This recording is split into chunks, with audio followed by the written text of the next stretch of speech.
Kelihatan misterius, tidak terbuka kepada semua orang.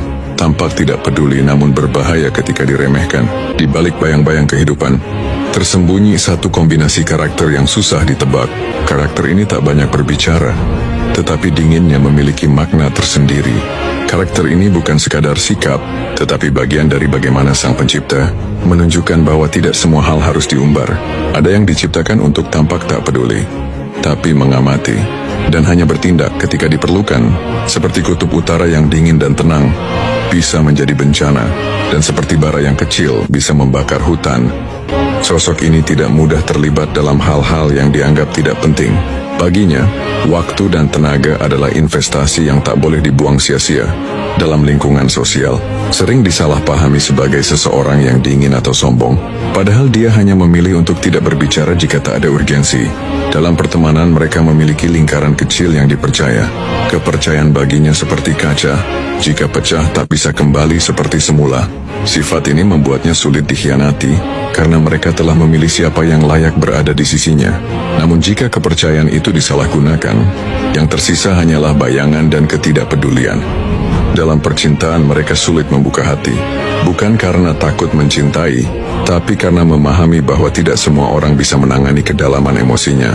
Mereka tidak mencari perhatian, tidak haus validasi, dan tidak peduli dengan permainan emosi.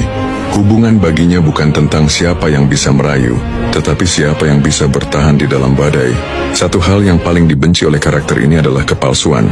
Baginya, kata-kata tanpa tindakan hanyalah debu yang tertiup angin. Janji manis tanpa bukti adalah lelucon yang tak lucu. Dalam percintaan, mereka tidak tahan dengan seseorang yang banyak bicara, tapi sedikit berbuat.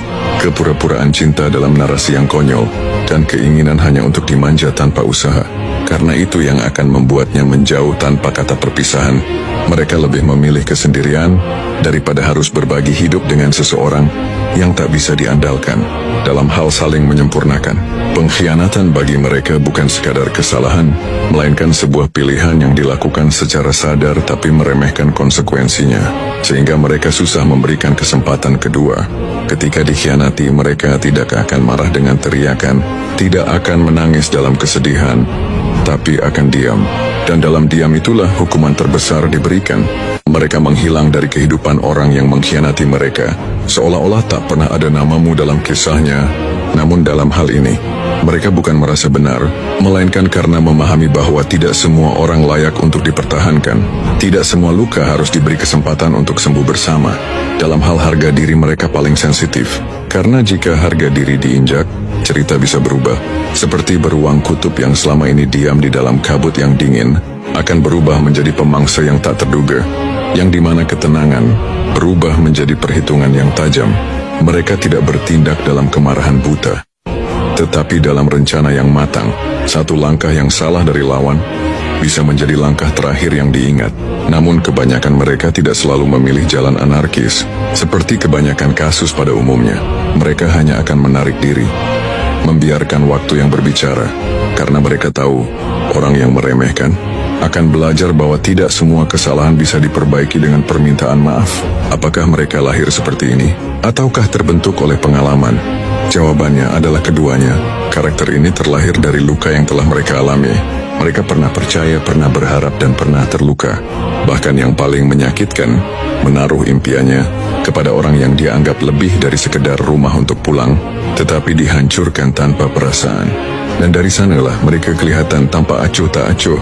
Dunia mengajarkan mereka bahwa tidak semua orang layak dipercaya, tidak semua janji layak didengar, dan tidak semua senyuman mengandung ketulusan. Dari situlah mereka tumbuh menjadi pribadi yang selektif. Jadi apa yang mereka butuhkan? Yang mereka butuhkan hanya seseorang yang bisa menghargai tanpa harus bertanya-tanya, seseorang yang bisa memahami tanpa harus menjelaskan, seseorang yang ada tanpa harus diminta. Mereka tidak butuh drama, tidak butuh permainan, hanya seseorang yang bisa berdiri di samping mereka tanpa rasa takut atau pura-pura. Tapi jika kamu berhasil menaklukkan dia dengan meyakinkan, bukan menyakiti, maka yang kamu dapatkan adalah sosok yang setia dalam diam, kuat dalam kesunyian, dan teguh dalam kesetiaan. Dia tidak selalu hadir dalam sorotan, tetapi saat dunia runtuh, dialah yang tetap berdiri di sisimu. Karakter seperti ini sama seperti karakter lainnya, yang dimana bukan untuk ditakuti atau dihindari, tetapi untuk menjadi jembatan, agar saling menghargai satu sama lain. Karena pada hakikatnya, kita hidup bukan tentang siapa yang lebih kuat, tetapi bagaimana kita berdiri tanpa saling menginjak. Bukan tentang siapa yang lebih terang, tetapi bagaimana kita saling menghargai dalam perbedaan.